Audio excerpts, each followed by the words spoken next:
and welcome back to the M2 Podcast. I'm your host, Michael Anthony. My co-host right here is KyleHeath. This is the show where we cover gaming industry-related news. This week, we're going to be talking a little bit about how Ubisoft Forward is kind of axed. It doesn't exist anymore, apparently. Not really. We don't know. There might be another one next year, but it's definitely not coming this summer. Valorant is switching over to Unreal Engine 5. There was also a demo for Unreal Engine 5 that was showcasing The Witcher 4, which honestly looked freaking awesome. The only thing that it reminded me of was like Tomb Raider or Rise of the Tomb Raider. First time I ever saw that trailer. That was amazing, amazing game. And then we're gonna finish off with just covering like 007. And quite honestly, I can't remember the last time I saw a 007 game.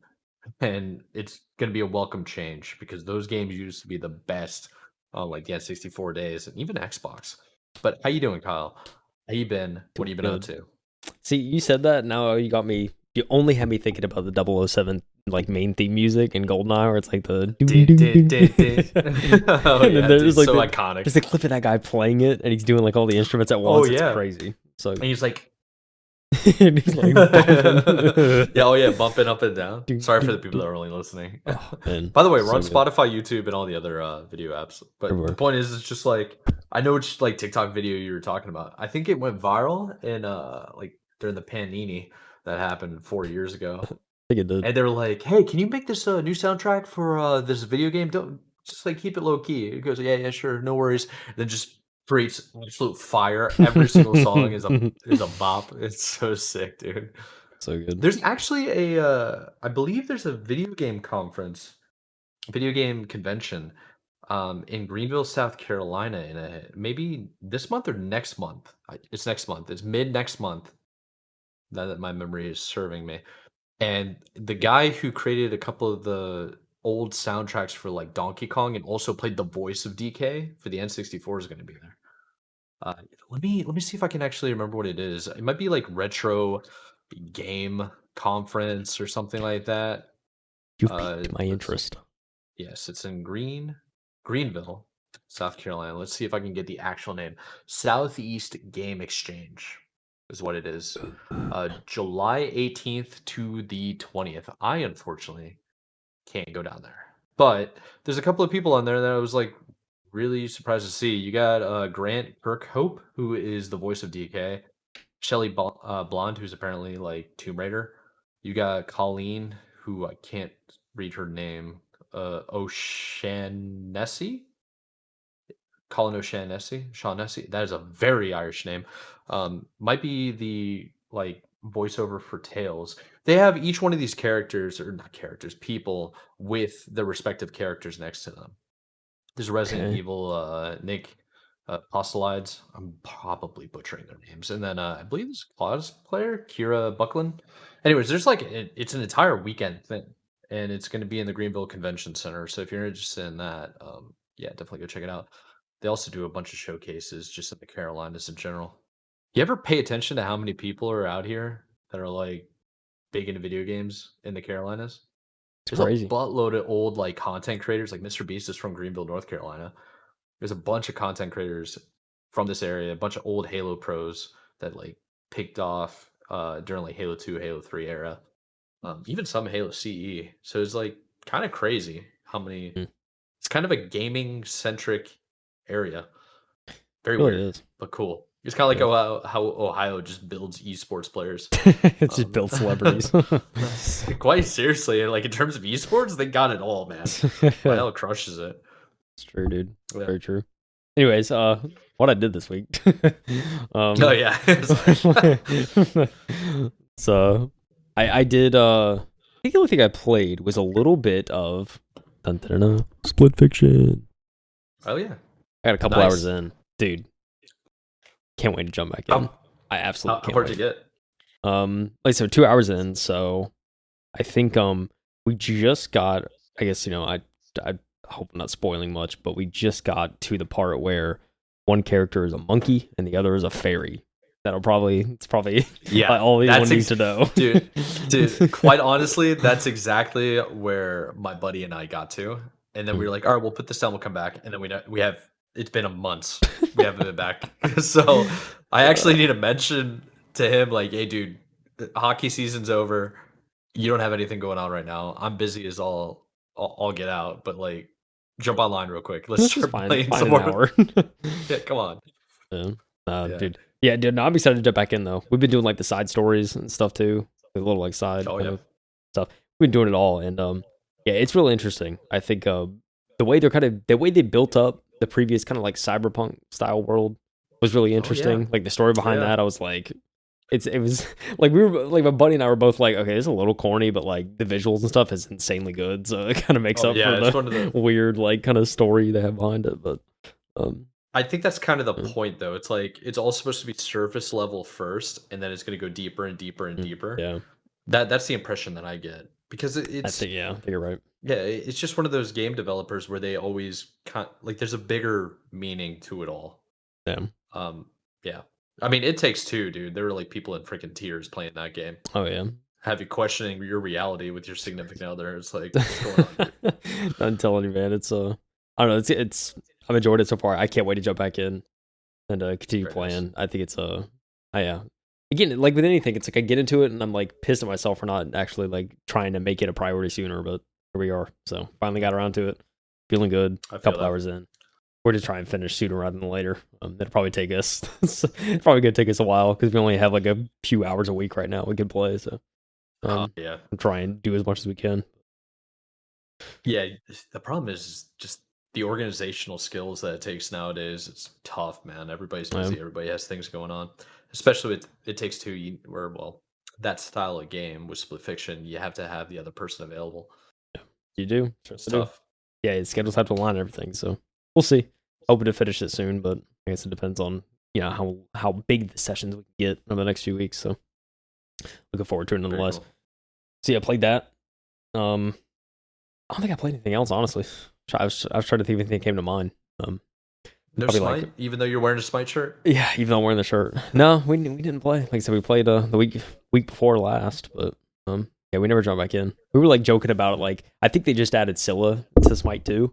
I just bought my mic. They just added Scylla to Smite 2, and yeah, it's like one of those characters that is always insanely fun. She was insanely fun in the first game, and so we were like joking about it, like, oh, we gotta go jump back in and play Scylla. So I don't know, we'll see. Hopefully, Oh, soon yeah. we'll hop back on. But yeah, so nah, dude, haven't gotten another session in since. But Oh, bummer, man. what about you, Bummer. Mike? What about you, man? For me, I played a bunch of Splitgate. Been enjoying that game. Took me a while. I had to reprogram, so I use a PS5 Edge controller. Mm. And initially, when I was playing it, I was using the Thrustmaster because it has like 4 buttons on the back. And for Splitgate 1, you really needed to use that. Uh, I found a lot of benefit in using all 4 buttons on the back because you can open up a portal and then close it immediately afterwards, right after you leave, and you can really get perfection with the portals and how you use them. But with Splitgate 2, it's a little bit easier to navigate the portal usage, and it's a little bit more forgiving on how precise you need to be when you like aim towards the walls to portal through them. So because of that, I switched away from the Thrustmaster and went to the PS5. And with the PS5 Edge controller, I had to like reprogram the whole freaking thing. Because when the I bought it when it first came out, like right away, and there wasn't really a PlayStation accessories app on the PC, so you could edit anything. I had to use like third party dev accessory modules to figure out how to reprogram and remap my buttons and also have it native for video games too because some games wouldn't really recognize it properly. It would come out as being like, let's say, a PS4 controller or a like a default PS4 controller without any buttons attached, or a Xbox 360 controller. I was like, dude, what What? is going on? It was like, What? yeah, it was very, very frustrating. But I finally got it to work, and I started playing that. And it's like, dude, I'm like locked in. It's really smooth now. It's really fun. I'm like customized my controller a little bit better for the profile, and I'm just excited to be playing that game. Uh, I definitely did play a lot of Marvel Rivals as well, but I think outside of that aspect, my buddy Eli, who's like a caster for Halo and LVT and stuff like that, Eli the Ninja, he lent me his Xbox for the Charlotte LAN that happened like a month and a half ago, probably 2 months now. It feels like. Yeah, so he lent me that so we could use it for the LAN. One of his Xboxes was busted, so I ordered a couple of like adapters for old school hard drives, and I reformatted, reprogrammed, and I did all these things to get it back up and running. And dude, it took a while to like actually get it working, but it was so satisfying because like I thought I bricked one of the hard drives by transferring too much data over and filling up a partition space of the hard drive, and then it failed to boot the dashboard anymore. I'm like, oh my god, I don't know what to do. I'm like trying to Oh, like yeah, and then I figured it out and I fixed it. And I was like, okay, heck yeah, like we're good. And then I documented everything and I made sure everything was backed up, but like put it on a USB drive for him to save to his computer, or I'll just keep on to the hard drive. And at some point, I got to reach out to him and just be like, "Yo, I'm gonna be down in like your neck of the woods because being in Charlotte is such a massive city. yeah, We know where each other live, but it's like it's kind of it's not out of the way, but it is one of those like we have to kind of organize a little bit. yeah, I can't just yeah. It was like I'm not gonna go drive 10 minutes down the road. It's like that's convenient for somebody that lives in the country because 10 minutes down the road is anywhere. yeah, But, like, for me, it's like, dude, I had to put up with traffic. I have to put up with people that are not used to, like, driving in the city. Yeah, so yeah, but that was satisfying and just work's been, like, kicking my butt. yeah, But dude. yeah. Yeah, man. That work stuff, dude. I've been been a part of those conversations, so Mm. I It is what it man, is. it is what it is. That's quite literally, like, what I've been saying. It's always what Um, it always. yeah, it's one of those things where I listen to a whole bunch of podcasts and a whole bunch of videos and stuff like that. Yeah. And now I'm going back into the early 2000s music that I hadn't listened to in a long time. There you go. Dude, like on the drive into work, bro, I was listening to Avril Lavigne, like Yep. just old music. But Um, yeah, it was kind of funny because I'm over here listening to it. And I was just like, where was I when this came out? I was like, oh my god, I'm old. Yeah, but it's cool though. Yeah, it's been fun. But I'm most excited to talk about like Unreal Engine 5, the trailer that did you send that to me today or yesterday? It was yesterday, I think. Yeah, dude, It's my days are crazy. blending. Yeah, Yeah. it's crazy, man. Yeah, it Dude, is it's absolutely phenomenal. yeah, I was like genuinely impressed, especially when they started. We'll definitely get into that, but yeah, it's Oh crazy. yeah. It's crazy. Oh yeah. Let's go. Let's go. Let's jump into something a little bit kind of a bummer and then we'll get Mm, into yeah, the fun stuff. the bummer for sure. So GameSpot first article of this week comes from a Darren Bointhius.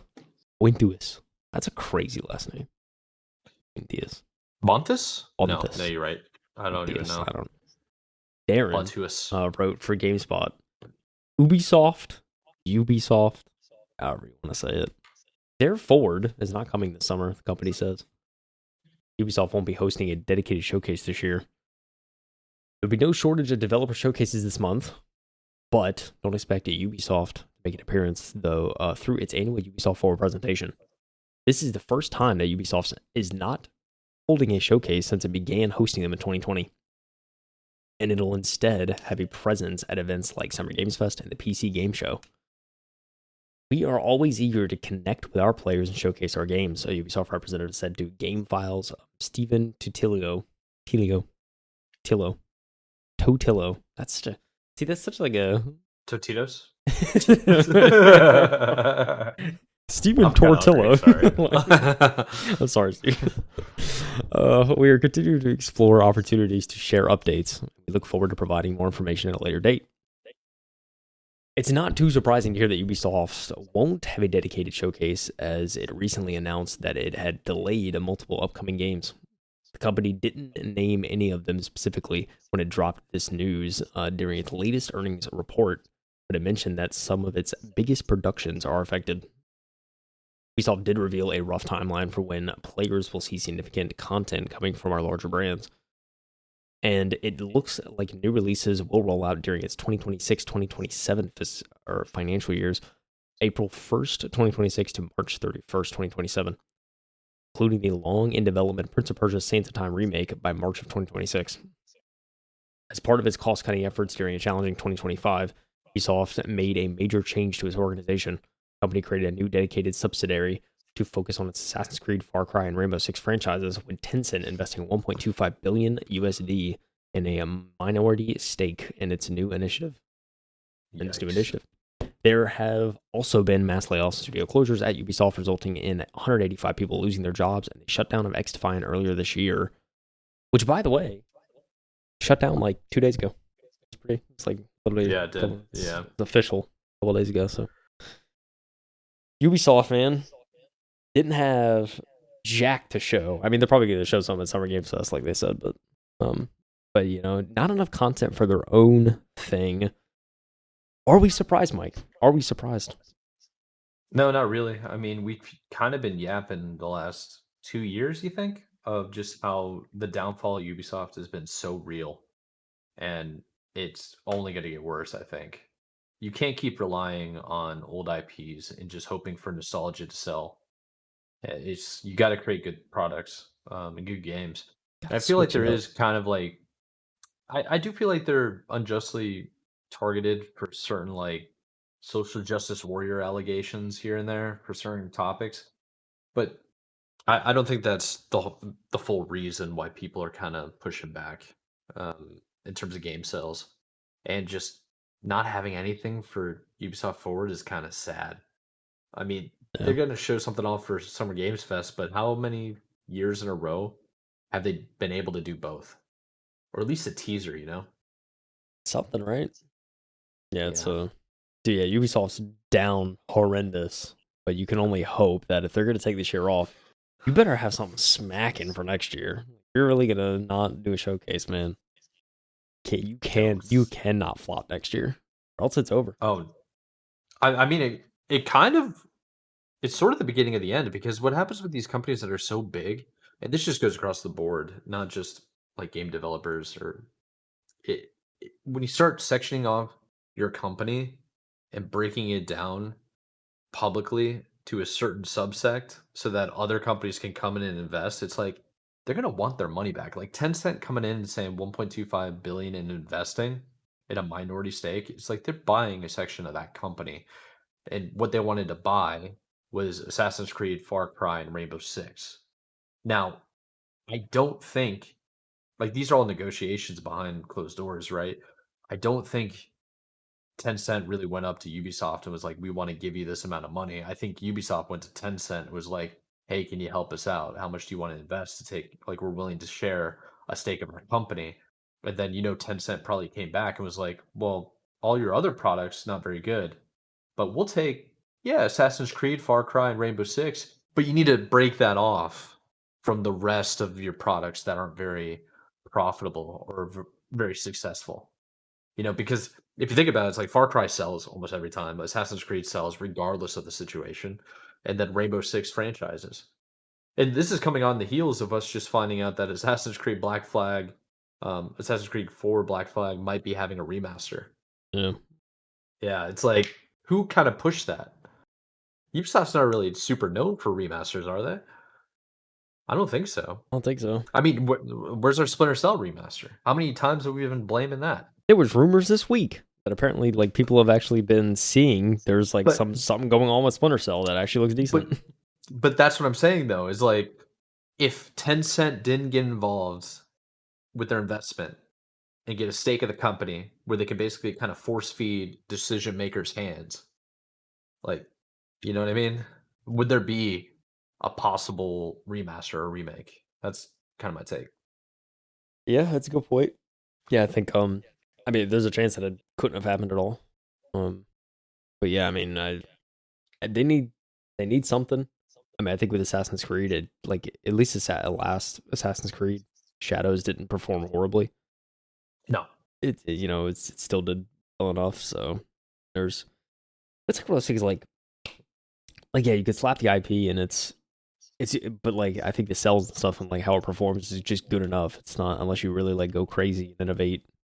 It's not gonna surpass expectations. So I don't know, no. that's just my view of it. So they need something, man. They need something. They need to hit next year. If they don't hit, it's just over, man. GG's. But It's we've been Jover saying it for with a a while. J. I mean, we've been saying for a while the same thing with EA, but EA has like they always have their sports to back like back Yeah. themselves. Yeah, we'll see. And, you get your split fish and published, then, Yeah, that helps. don't That forget helps a your lot. EA, Yeah, that's a fact. It's crazy, All right, man. brother. We jump into the next one.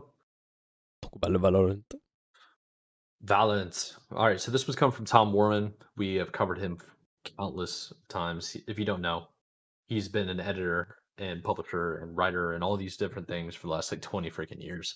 So he's pretty big. He's over at The Verge. He wrote an article called Valorant is switching to Unreal Engine 5 and finally adding replays. To be honest, I thought they always had replays. So They did not. that's kind of news to me. Did you know that? I think at one point Yeah. there was people like, replays would be nice, but they just never. Yeah, it could be one of those ones that are just like, oh yeah, that would be a good idea. It's kind of crazy how successful Valorant's been. You know? Always. Yeah. Yeah, so let's just go ahead and get into it. So Riot Games is what he starts off with. Riot Games is planning to switch Valorant, its popular first-person tactical hero shooter, over to Unreal Engine 5 in July. Just a month away, guys. Crazy. So the engine upgrade from Unreal Engine 4 is part of a number of new changes coming to the shooter over the coming months, including a replay system in September. Valorant has been running on Unreal Engine 4 since a beta of the game originally released in 2020, and Riot Games has been using Unreal 4 for more than 10 years to build the game. The upgrade to Unreal 5 will arrive with patch 11.02 at the end of July, and Riot is promising it shouldn't disrupt gameplay. That's what they always say. And then my GPU gets absolutely cooked. Uh, Nah, it's kind of cool. The game's overall look and feel should be familiar, and Riot says the engine upgrade will improve frame rate performance and make patch downloads faster in the future. It'll be interesting to see what else this game engine or this engine upgrade unlocks, particularly whether Riot will improve character models and animations in the future. Valorant players that log in while patch 11.02 is live will get a special gum buddy to commemorate the upgrade. I'm not too interested in that. That's a good point. The more realistic you can be with Unreal Engine 5 because it allows like more and more elements in the rendering process and less power runs more efficiently, the more precise you can be in first person shooters. So that's kind of interesting, you know? It's true. Because like think about it this way, like back in the day, what COD 4 or Modern Warfare when people are doing those 360 no scopes and crap, like turn their look sense up to 10 Yep. and then just hitting the trigger and they're relying on like bullet magnetism in a way when they're just swiping so fast to get the headshot or get the kill or like Yeah. yeah, it's kind of an abuse of how the game engine works. You being super precise kind of makes it more skill based in a way. With by super precise, I mean the character models, the rendering, and like how better the engine is.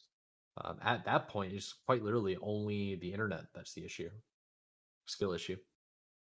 Yep. Anyways, I kind of dissect. What's it called? Whatever. Digress. Went off track. Digress. Thank you. Digress. So the second big upgrade coming to Valorant later this year is the long requested replay system. It will arrive on PC first in patch 11.06 in September. So you have to wait a couple more months, followed by a release on the console later this year. The replay system will let you analyze recently played competitive games at launch, and Riot is looking at adding more modes later. The replay system should help players report cheating or bad player behavior in Valorant, and Riot is also adding multi-factor authentication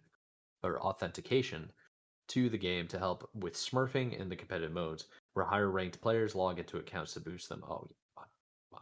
We all know what smurfing is. You'll also soon be able to report accounts that are abusing rank or matchmaking. That is annoying, to be honest. Valorant's upcoming 11.0 patch later this month will also add a new map to the game, and it will be available in the competitive mode on day one. Interesting. During the initial patch cycle of 2 weeks, rank rating RR losses on this new map will be cut by 50% while Valorant players get used to playing this new map. That's All right, nice. yeah, cool. I kind of like it.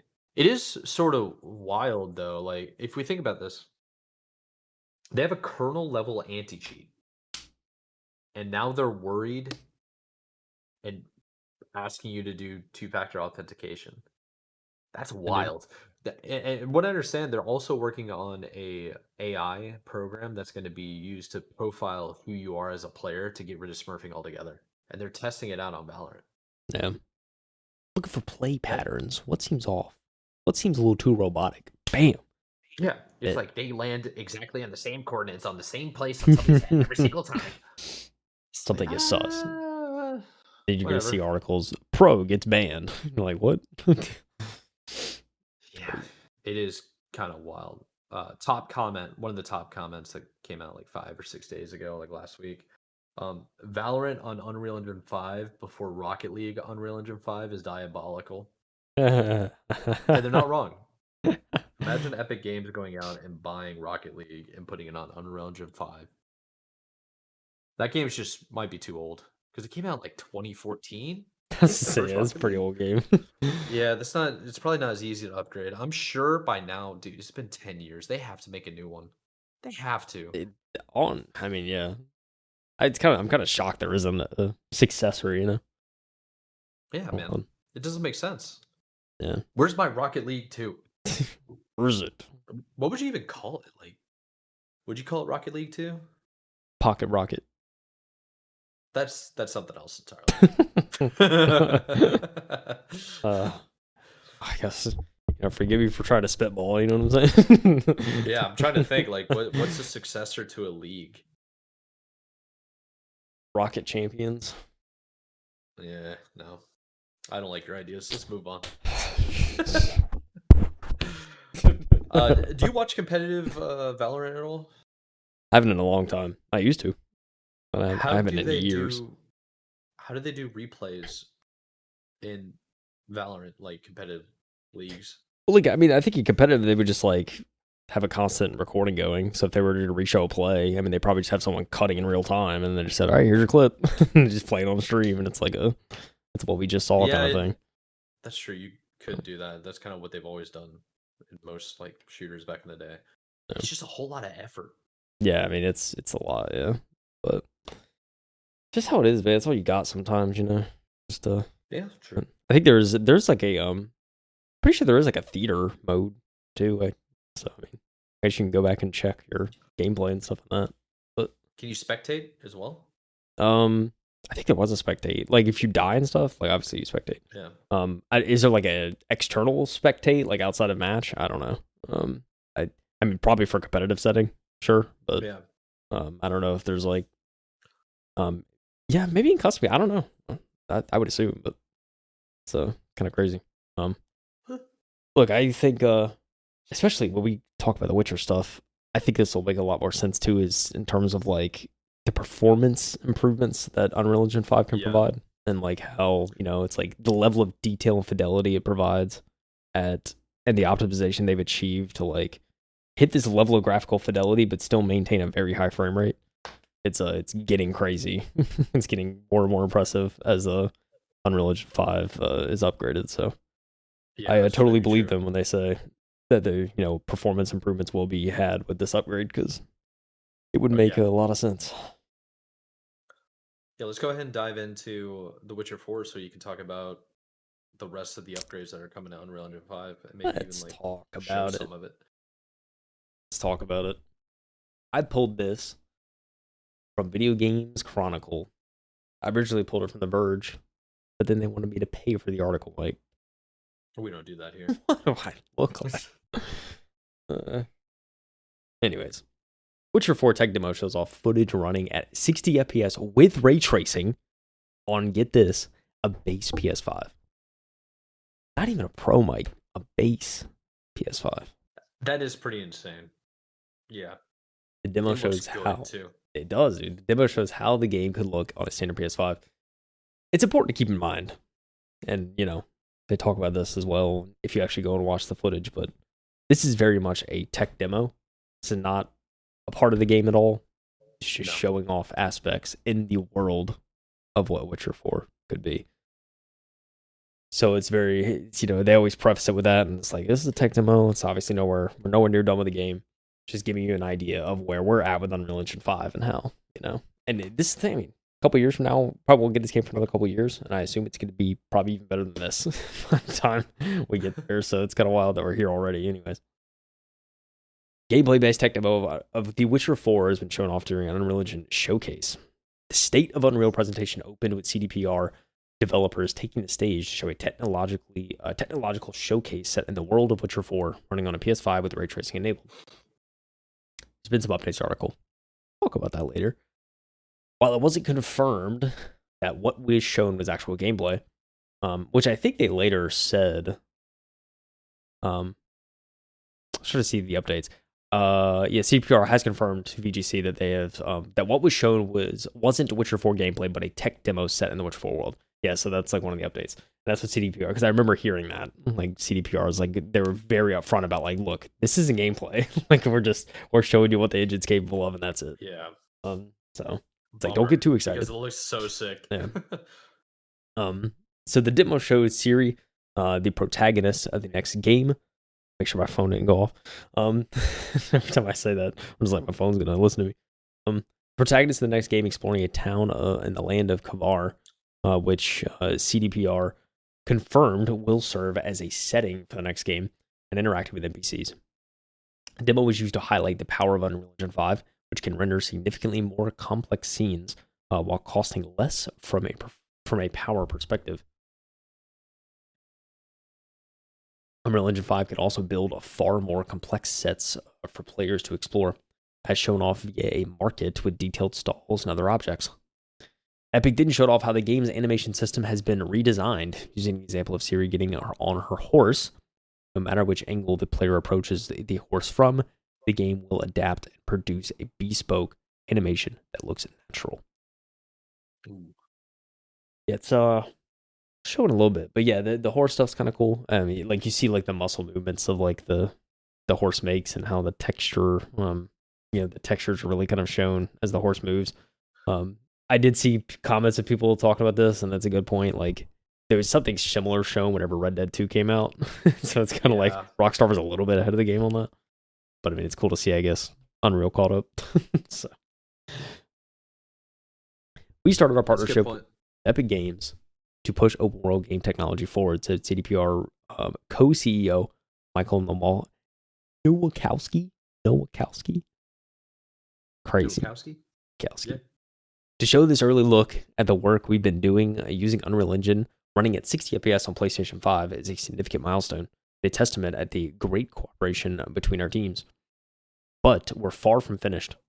I look forward to seeing more advancements in expiring technology from this partnership as development of Witcher 4 on Unreal Engine 5 continues. First trailer for The Witcher 4 was shown at the Game Awards in December of 2024, revealing that the game will follow Ciri, last seen in Witcher 3 Wild Hunt. In an interview with VGC, narrative director Philip Weber said he knew the decision to change the series protagonist would be controversial with some fans, and that the team wants to prove it was the correct choice for the game. Weber said he understood where the negativity for some fans was coming from, as he also loved playing as Geralt in the previous games. Said if that's what some fans think, then that's a valid concern that the team wants to address with future reveals. I think we definitely knew it could be controversial for some people because, of course, in the previous 3 Witcher games, Geralt was the protagonist, and I think everyone really loved playing as Geralt. I really love playing as Geralt, so I think we're aware that if some people think right now that they would still prefer Geralt, I do think that's a legitimate concern. So if this is where that concern is coming from, that's valid. The best thing we can do, and I think I think this is really our goal, is to prove that with Ciri, we can do a lot of interesting things, so we can really make it worth it. Because the decision to have Ciri as protagonist wasn't made yesterday; we started making this a very long time ago. So, talk about a little bit of the story. I mean, I see that. I definitely see that. It's just, while we talk, Mike, I just got to show some of this tech demo. Yeah, it's man. It's pretty crazy stuff. Just seeing the level of detail and kind of, Ciri interacting with her horse and seeing all the different, like, they at one point they show off different camera angles, stuff that you can see kind of in real time. They show them all simultaneously, and it's like, it's pretty insane stuff. The level of detail you get, and they show off I was talking about earlier, the horse anatomy and how they're able to Yeah, they like go did a down to really good the job. muscle, see all that. That stuff's really cool. Just seeing the world, they're like flying through the world. They're just like, this is like in engine. Like it's just crazy to think about. They're just flying, seeing all this, and showing off the weather. And just it's crazy. All this on a base PS5. Like what? Yeah, it better be on a base PS5. Usually they put that watermark on the video, and I don't see it there. They just said it is. Yeah, But I absolutely hope it is true. I mean, dude, it looks phenomenal. One of the things that it reminds me of, and I know I mentioned at the beginning of the podcast, is the Rise of the Tomb Raider trailer and yeah, walking through and like seeing all this different stuff, dude. It's phenomenal. Like it was one of the first games that I played where I was like, holy crap, this is next gen. And Rise of the Tomb Raider came out like 2014 or 15. So that's very, very cool. And this is another one of those moments of like, oh crap, this is gonna be nice. And to be honest, the video isn't even in 4K, it's 1080p. But you can tell it's like, okay, there's definitely detail there. It definitely looks good. I'd very much like to see the full thing. But bringing up the main reason I brought up like Rise of the Tomb Raider or Tomb Raider in general is because the main character is Lara Croft, and that's a female protagonist who's just a total freaking badass. So awesome. Such a good character. Um, Quite honestly, I wish they would create an accurate depiction of her in movies or a TV show because she's so cool. But I don't think like Gerald is an absolute awesome, awesome character, and he was the first protagonist for the last three games. But it might be time for a change. I hope they don't kind of backtrack too much and go into this whole but we need to have a male character still. We yeah, have to go with Gerald. You know, it's like own it. If you're gonna do Ciri, own it and go all the yeah, way. That would be my take. yeah, Because she could still be who she is, but she could also be a Witcher because she's a Witcher. She's not a princess, really. yeah. You know, It's just crazy seeing her walk with like the robe or the cape or it just looks seeing how that smooth. seeing how it interacts and like how the swords clink together. I'm pretty sure there's like an audio for it when she's walking, you just hear the swords. It's like it's just there's no clipping, no nothing. It's just everything is everything just Oh yeah, looks real. And like yeah, they show off too how it seamlessly goes from gameplay to cutscene like just without there's no kind yes, of no loading dude. screens, no cuts, no nothing. It just seamlessly transitions. So That's one of the coolest things that I think video games have kind of lost. There was an era where they were like, okay, crappy quality. Okay, awesome cutscene that's yeah, like yeah, professionally produced in Hollywood. Back to crappy quality. It's like I kind of prefer quality to be consistent all the way through. I don't want to be taken out of the game because there's a lot of imagination that can come into video games. Like if you go back and you play your old games that you haven't played in 10 years, think of your favorite game ever.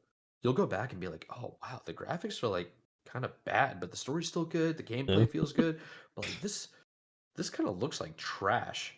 A good example of that, and I will encourage everybody because it was such a popular game, most people played it, is Tony Hawk Pro Skater. Any of them any of them that you played, go back, watch the quality. It looks like trash, but they seamlessly, aside from like the skate demo videos to get people hyped to go skating because that was part of the culture.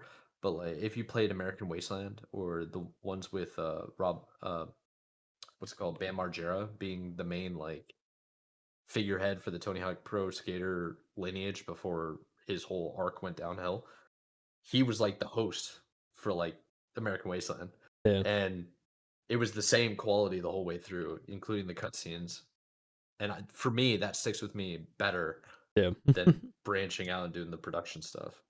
yeah, for But sure. the fact that they don't have to worry about this anymore, and it's almost as good and sometimes better in certain ways, um, that they don't have to take it to like a production down in Hollywood and get like professional actors. It's all done within the game now. Yeah, Very cool. yeah, It looks but yeah, clean too. another thing they showed too is just kind of the how alive the world is. Outside of just what Ciri's doing and she's Oh interacting yeah. in her own dialogue. They kind of show like, oh, if you look off to the stall in the market, that's like Everything's going. right down the street. It's like there's NPCs haggling for fish and all sorts of Yeah. goods and it's Here, like, rewind it real quick. yeah, I want to show you something that you would never see in like old video games. Stop right here. oh, It's right where it pans away from this market of NPCs communicating and doing trade. I'll try to be descriptive for the people that are just watching, but it pan or just listening. But they pan away and they go to a stage where jesters are, and they're performing and they're trying to like basically get money. And there's like a band playing, right? Watch the jester is juggling. Look at the Yeah. shadows on the deck. You That's can it. see Yeah. it. I Yeah, love that. I've It's never crazy. seen that in a video game that I can remember. It's so detailed. It really it has me excited for like the GTA stuff too. Cause just watching that second trailer, just seeing the level of Oh yeah. detail. It's like just Oh yeah, dude. those little things. It's like we didn't talk about the trailer much on the podcast, but like that second trailer, like going back and rewatching it a couple times, it's like just the amount of flexing they did in the details. Just that, Dude. like just the beer bubbles. Like they have a beer sitting on Oh a yeah. on the coffee table at a home, and it's like midday, and you just see like the bubbles just kind of rising in the beer Dude. just sitting there. It's like it's that level of detail. It's like they don't have to do that, but they But they clearly made sure that was in the shot just so they could show off, and you gotta love that. It's just so dude, good. my GPU is already melting I'm gonna preemptively. have to I'm gonna have to deep clean, upgrade, and it's gonna be Oh crazy. dude. Oh yeah. I'm gonna just start putting away money on the side, just like all I, right, I just should too, put this in a little honestly. piggy bank and stuff so you You can know, save up and get the best quality I mean, GPU that your motherboard can handle. the earliest we're getting that game on PC is a year and a half, so Sure. you got time, That's a dude. good point. Got time. Yeah. Yeah, it's gonna be crazy. The 60 series is probably gonna be full force by the time that game comes out. PC, so You're probably right. That's the scary part. yeah, it's crazy, man. But yeah, dude, this Witcher tech demo, seeing the world, they just have it like a still shot. This still shot here. They have this world that they're showing off. It's just like It looks like you can go it's there. insane. Yeah, it does. It's like something in the world that you could Yeah. visit. You know what I very much like with The Witcher and the way CD Projekt Red and Rockstar even do their games? They base it in a reality where you think it could exist, but then they add elements where it's like it's truly fantasy. Like Yep. they're really good with that with like Red Dead Redemption. They're really good with that with the Witcher because if you look at the screenshot, you're like, oh wow, that like looks like I can actually go there. That looks like it could be in a world that is in like on Earth and it's Yep. human.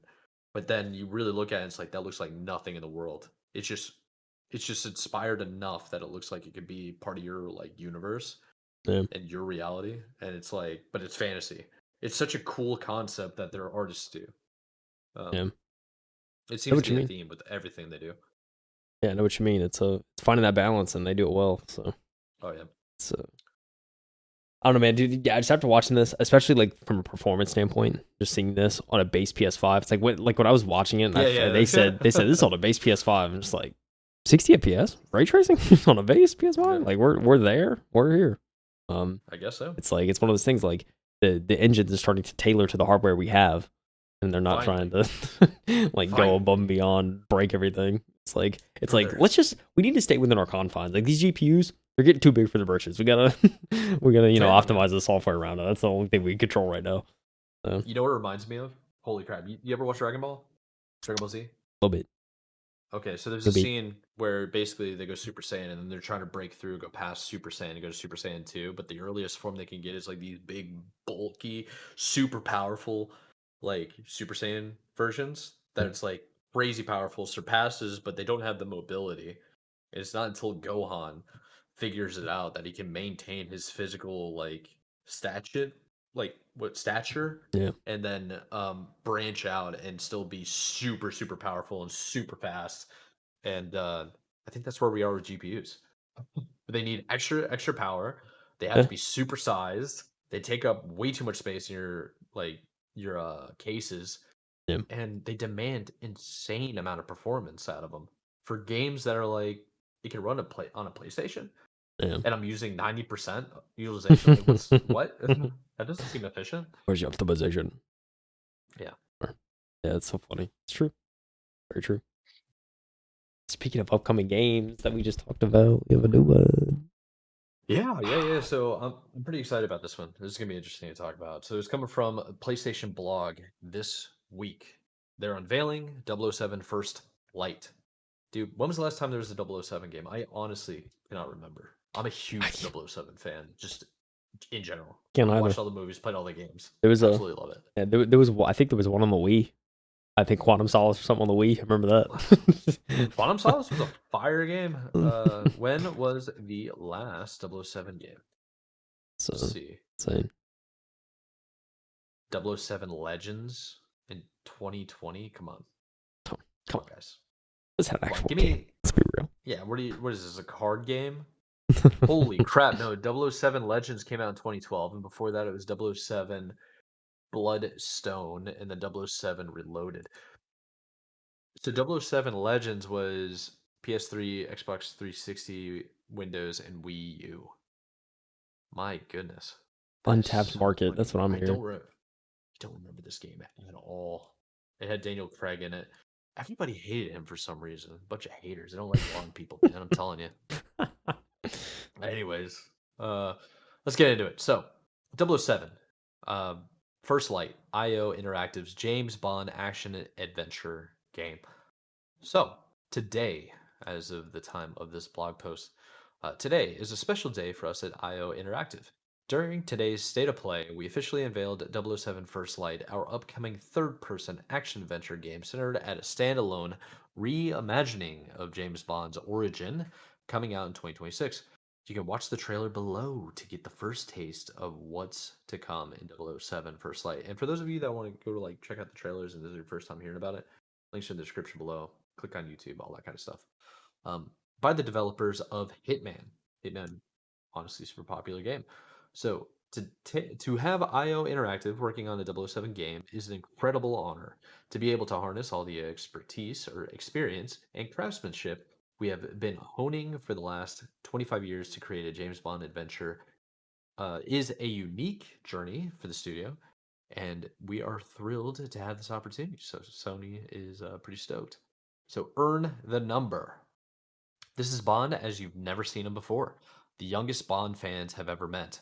In 007 First Light, at only 26 years old, Oh baby. he isn't the fully fledged 007 you know from the Tux and Martini days, but a man with the sharp instincts, sometimes reckless, who is still learning when to fight, when to bluff, and when to disappear into the shadows. In 007 First Light, Bond starts as a Navy air crewman when, against all odds, an audacious act of bravery propels him on MI6's most challenging training program. This training, coupled with his natural instinct, wits, and heart, will see him grow into a fully fledged spy. It's a completely original standalone story developed in collaboration with Amazon MGM Studios. So play as James Bond, next section in the blog. The trailer gives you a taste of what's to come. You'll be able to travel the world and discover exciting locations from snow-drenched mountains to sun-soaked beaches. You will, of course, get to meet and interact with some of the characters who have become synonymous with the James Bond franchise, such as M, Q, and Money Penny. It's actually pretty sick, to be honest. I like this whole concept so far. You will also discover new ones, including Greenway, Bond's mentor in the story, who will teach him the modus operandi advocated for MI6 agents, or at least try to. With a varied gameplay mixing intense combat, full throttle driving, stealth, and cutting edge gadgets, you'll be able to fully immerse yourself in a world filled with deception and danger, powered by our proprietary engine, Glacier. So it's coming in 2026. 007 First Light begins here. We'll be sharing details about gameplay, story, and more later this year. The game is set to release on PlayStation 5 in 2026. 007 First Light will be enhanced for PlayStation 5 Pro using PlayStation Spectral Super Resolution, PSSR is what it's abbreviated to, and having optimized performance with the game playable at 60 FPS in quality mode. You can wishlist 007 First Light today. James Bond has officially returned. What do you think, man? I absolutely love the idea of go and play the trailer. Absolutely love the idea of the young James Bond and trying Yeah. something kind of new as opposed to trying to recreate an already told story in a way. Yes, So I I love that agree with that. approach. But I mean, just looking at the gameplay, it just looks like a banger, dude.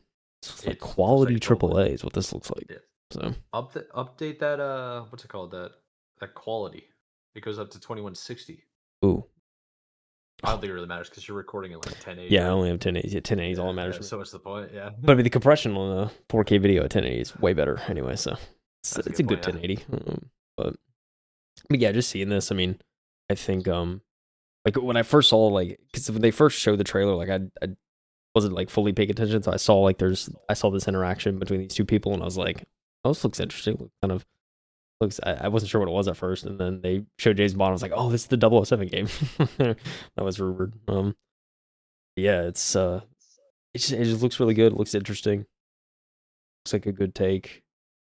I'm just hoping for a well-made game. I really really hope the story hits. They do a good job there. That's my only hope because at least graphically and stuff, this game looks like it is it.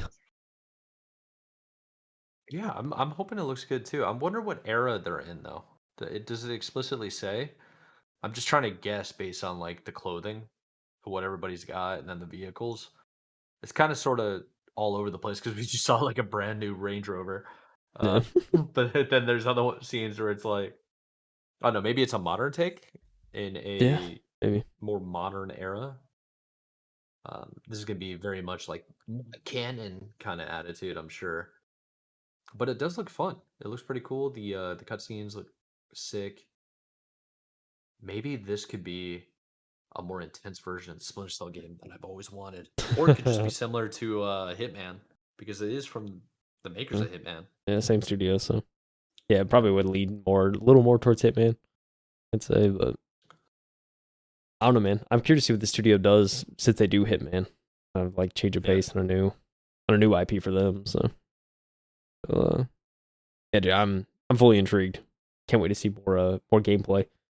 Obviously, as we can presume, especially from the blog, it's like that 30 FPS is probably going to be base PS5. Get that 30 FPS. Yeah. Want that 60? You may have to get the Pro.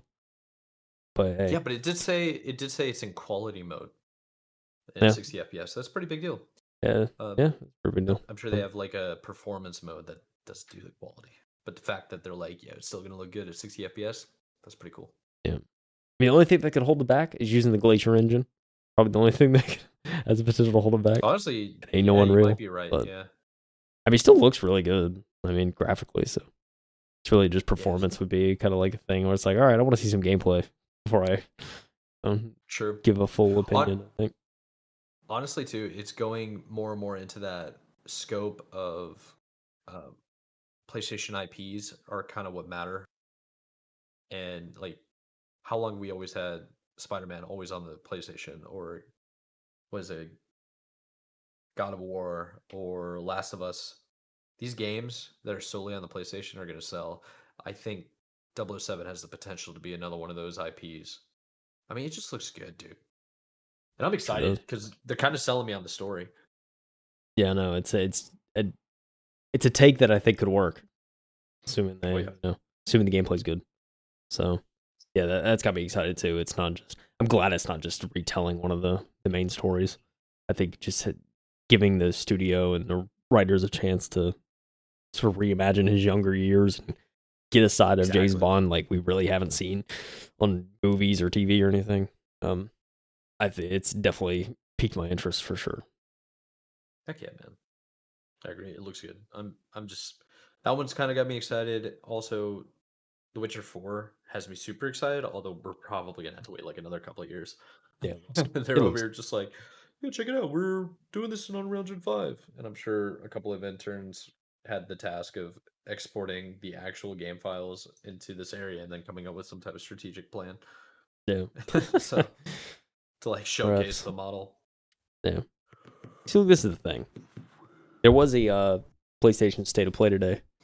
I got a chance to watch through it before we did the show. I must say, so for me, out of 10, told you it's probably about a 4 to a 5. Like this was the thing. 007 was probably the one game where I was like, that was one of the ones that really piqued my interest. Seeing that they did do a Silent Hill F reveal. They finally showed the next Silent Hill entry. It actually does look pretty interesting. So I think it's coming out like September. It's like right around the corner. So we'll see. If I'm able to get my hands on that outside of a PlayStation, might check that out. Yeah. Yeah, there was that. There's also like a Marvel fighting game that actually looked like pretty good, and it was made by a Japanese studio that, and the art style and everything, it looked like there was potential there. So we'll see. I'm not huge into fighting games, but um, I was impressed with what I saw. I was like, okay, like this is actually an interesting take on like Marvel and that universe, and they're adding It some is. special designs into some of the characters, and it looks different, so that's good. Um, yeah, there's a couple like little sort of small things as well, or like small little, I don't know, indies or kind of just like games that clearly weren't as big, but piqued my interest. So it was for me, I think the second half is certainly more intriguing than the first half overall for me. So I mean, Yeah, that's kind of fair to be think honest. I think it's probably worth a watch for anyone, but yeah, it's certainly not like it's one of those things like it's certainly not like a showcase level where it's like they're showing all the next big games and all that. It wasn't that at all. I think it was kind of just like they had like 007 and a couple other things, but it wasn't a. I think they were kind of holding back still on some of the bigger reveals. So we'll see if Summer Games Fest shows anything. We'll also see kind of the next. I'll be curious. The next showcase will probably be the big one. I have a feeling. Yeah. Yeah, I think the Summer Games Fest is going to be sort of the selling point for most developers, I think. There's This week has been kind of dry. However, I mean, it was just really cool to honestly, I feel like talking about the game engines and upcoming games that are showcased on these new engines, and finally we're getting some IPs that are perfect for the PlayStation 5 Pro. I was literally just talking to one of my buddies earlier about how, like, I would probably buy like something like the Nintendo Switch 2 had it launched with a brand new Zelda, brand new Mario, and a brand new Mario Party. Um, but it didn't, and it's like, yeah, I don't really think I want to. I'm not going to run to the door and go get these things. Where it's good to see it's now taken like more and more time for releases to come out and to showcase these new games on these new engines, and it's only going to get better, I think. I'm very much excited and looking forward to the Summer Games Fest, but this was a good taster. I like this idea. Hopefully we get some more information, honestly. Like Oh better yeah, gameplay, not just this little quick yeah, trailer. yeah. They said at the end that later on in the summer they're going to show gameplay. So we'll Yeah, yeah. see. See then, but yeah, I don't know. As we Make it excited for better, sure. man. I oh man, I just I'm excited for Summer Game Fest. I'm excited for the Xbox Showcase on Sunday. Same. It's gonna be a good weekend for reveals and stuff. I have a feeling, but Yeah. also look, if this year ain't it, just know 2026. I feel like it's gonna be a banger, banger, banger, banger, banger. I don't know. I think you're right, dude. Nobody wants to come out the same year that Grand Theft Auto comes out, unless Grand Theft Auto absolutely busts. That's the only time. But I don't see that happening. Just ain't gonna happen. Ain't gonna happen. No chance. There's no way. Sure, but pretty cool, man. Yeah, cool stuff, dude. Good stuff. Alrighty, sir. I think that's it for the articles for this week. Should we kind of wrap it up? Do you have I anything else agree. you want to add? I have nothing else, dude. Just watch Summer Games Fest. We'll probably cover some of it next week. Give our opinion. Probably. Only a little bit. No, we're probably going to come out with like a full episode just breaking it down, talking about what we like. I think that might be the plan because every single time around this year, Summer Games Fest, the following week, nothing. Like just absolutely nothing because everybody just releases everything for Yeah. the Summer Games Fest. The only time I think we've had something to talk about was a studio shutting down or didn't show up to Summer Games Fest. Some type of like, oh wow, okay, that's not good Yeah. kind of topic. Yeah. And there could be some of that. We'll see.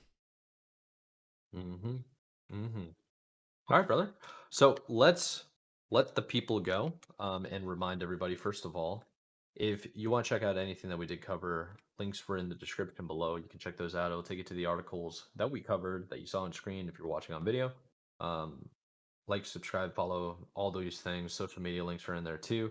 We appreciate everybody for listening. And that's really all I got to say. Kyle, you want to add anything? Give you one more I got chance. notes. I got You ain't got notes. nothing. Then we'll close it out like we usually do. This has been the MT Podcast. I'm Michael Anthony. That's KyleHeath. And we'll see you guys next week for the Summer Games Fest recap. And keep gaming. We'll see you later. Keep gaming. Adios.